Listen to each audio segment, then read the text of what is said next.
So I used a continuous glucose monitor for a month to monitor and measure my blood sugar. And in this video, I'm going to cover 5 lessons that I learned along the way. And stick around because using these 5 things can actually help you lose more weight. And before diving into it today, make sure that you hit subscribe if you have not. I would love to have you as part of the community. I'm here to help you become the healthiest and happiest version of you. That being said, let's get into it.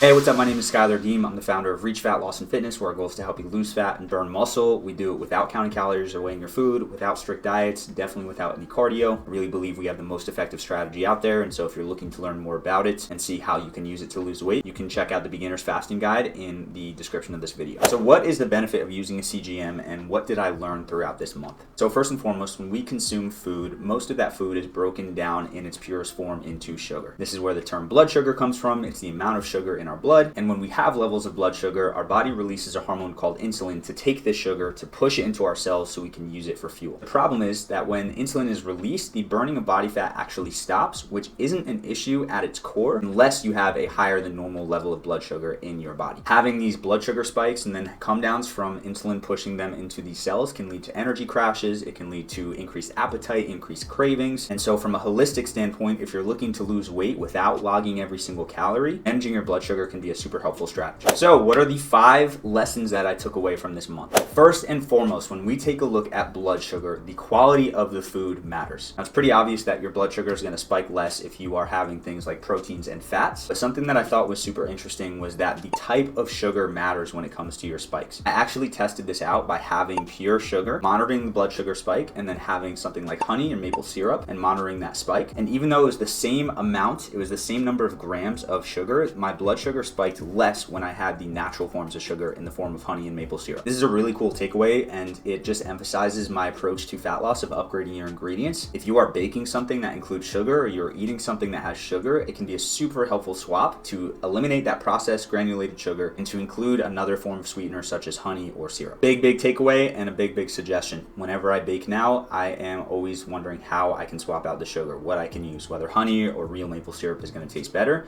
and I highly suggest you do the same. Second thing that I realized is that healthy carbs still do spike your blood sugar. Now, yes, if you're looking at a processed carb, a processed bread, processed pasta, it's going to spike your blood sugar more. And of course, you're also going to see effects from the lack of nutrients in these types of foods. But even healthy carbs, such as an organic sprouted bread or a jasmine rice or fruit, can lead to a blood sugar spike. And so let's take, for example, someone who wakes up in the morning and just has a smoothie with a bunch of fruit in it. Yes, you're getting the nutrients from that fruit, but you're also going to have a massive blood sugar spike, which can lead to more cravings and energy crash in the next 30 to 90 minutes. So you just have to be careful with this. Of course, you can still eat these things. I'm not demonizing carbs, but it's something to be aware of, that even if something is healthy, if you're just consuming all these carbs and sugars, it's going to spike your blood sugar a lot more, which can lead to those negative effects. The third thing that I learned is that late night blood sugar spikes can actually carry over into the next day. There was a night where I went to a buddy's house and I had a bowl of ice cream, and it was definitely not the highest quality ice cream, definitely high in sugar. And looking at my blood sugar throughout the next day, it was actually extremely elevated overnight, and then the foods that I were eating the next day were impacting my blood sugar as well. This is one of the reasons why I love fasting so much, is because it gives you a cutoff time with eating,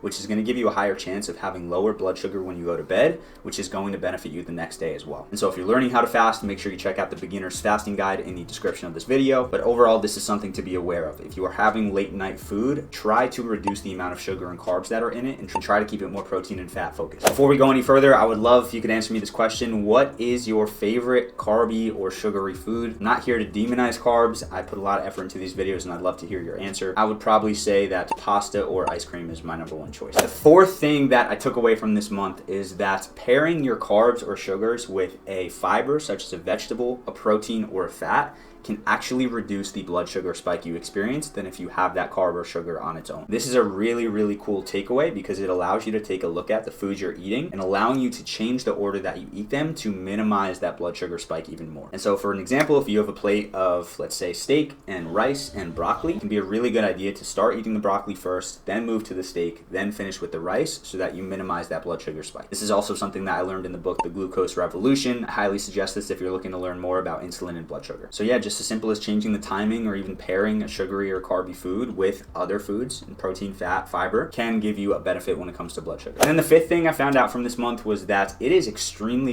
effective to move your body after you eat to help regulate blood sugar. Even if it's just a 5 to 10 minute walk, if you eat the same food, your blood sugar is going to spike less when you go on that walk than opposed if you were to just sit down on the couch after a meal. This is another really effective strategy because for most people, 5 to 10 minutes of walking isn't a lot, but it can prevent the energy crash, it can prevent the cravings and the hunger, and can keep you more on track with your fitness and fat loss goals. There were quite a few of other takeaways that I had from this month. What I will say is that it was really enjoyable to be able to monitor what certain things did to my body and just to see what my blood sugar was doing throughout the month. It was really cool to pair when I was actually feeling tired to look at my blood sugar and notice that it was right after periods where my blood sugar had spiked and then was dropping. And so it's just very cool to get that data and see it in real time and confirm the things that you've read or heard about blood sugar and insulin. And like I said at the beginning of this video, I hope you realize that the list that I just covered, if you use these strategies, it can help you lower your appetite, lower your cravings, which will help you on your fat loss journey. So with that being said, I did a full review on the blood glucose monitor I used. It's Signos. You can also check the link in the description for a link for the product as well as a discount code that'll save you some money on it. But this is something I would suggest if you are interested in finding out what certain foods are doing to your body and monitoring your blood sugar throughout the month to see what changes you can make. And like I mentioned before, if you're looking for help with fat loss, maybe you're just frustrated, you've been eating less, you've been exercising more, you've been putting in a lot of effort and you haven't seen the results you wanted, I highly suggest checking out the link in the description to go to our beginner's fasting guide. I've heard from many of my program members who have used these strategies that it feels way more effortless and enjoyable while they're losing weight, they're burning fat, they're building muscle than all their attempts in the past. So I'm a big believer in it. I would love to have you check that out. But with that being said, thank you for watching. And of course, as always, make sure to eat smart, move more, sleep deep, and be grateful for this moment. I'll see you in the next video.